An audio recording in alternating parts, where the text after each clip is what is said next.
Today I'm going to be showing you how to modify a regular pair of pliers into a sharp set of cutters. Stay tuned.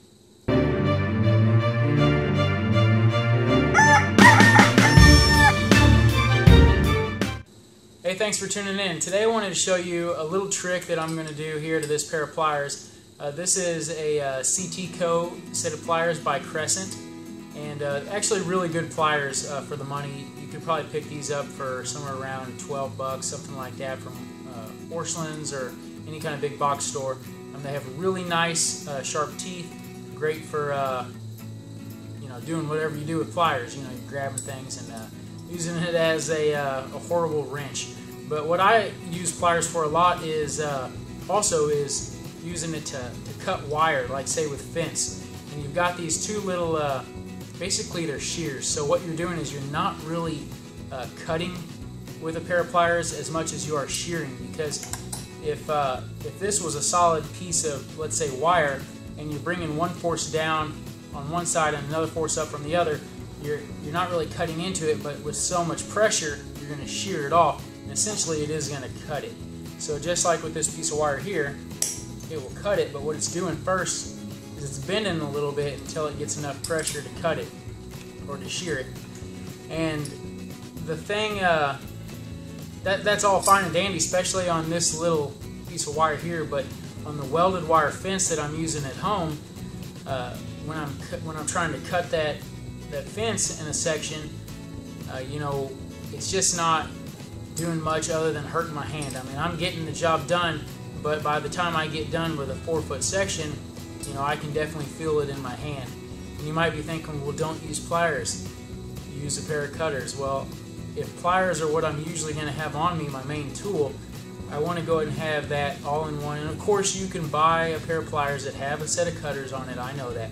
But I'm going to take what I already have and just with a few simple tools make this pair of pliers into a proper set of cutters. So real quick, with all the tools that I'm going to be using, is this air grinder, and maybe you don't have a die grinder, but this is what's going to work best with a real nice sharp carbide bit. And we're going to come in here, and where you see, if you can see right here, you've got this flat spot here and this flat spot here. When they join together, that's how they're shearing off. Well, if we can take and bevel this flat spot back and keep both middle points where it's usually going to do the shearing, keep that exactly the same, but bring this back, about half the distance of this thickness, and almost at 245-degree angles. And once it comes in contact there, instead of shearing it, it's going to slice into it, and it's going to do a lot easier job and a lot less pressure on your hands. So real quick, what we want to do here is chalk this up in our little vise and spread the jaws out as far as you can.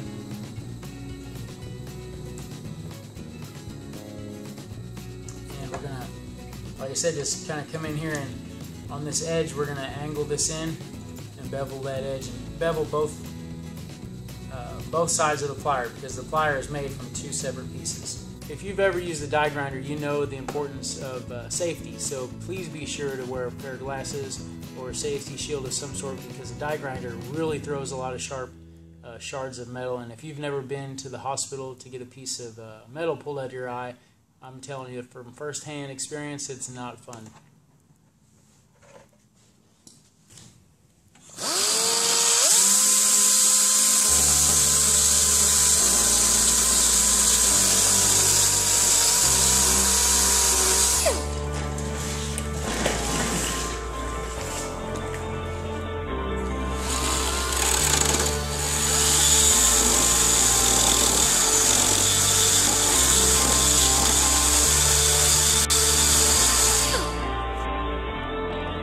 Now you kind of see that there's more of an angle right here, and the outside being the short side, and this length of where it was more of a shear is actually still the same height. And I've done that on both sides, so when they come together, it's still gonna shear it like it would have, but it's gonna have more of an angle on both sides, so it's more of a cutting action now, and that should go through that fencing a lot easier. So let's go try it out.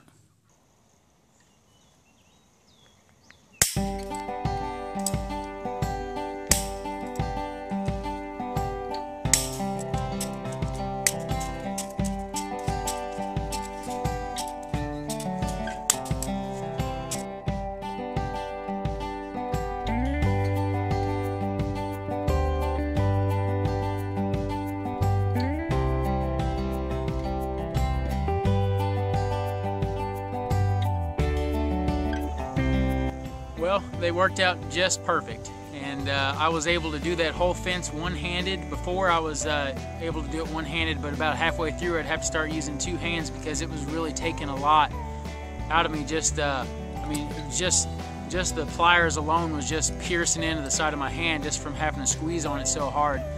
But you know, really with that cutting edge beveled like that, it really made a huge difference. I appreciate you watching the video today. If you got any comments or questions, leave them below. If you've done anything like this, let me know in the comments section. Give us a thumbs up, hit that subscribe button if you haven't yet, and we'll see you on the next video.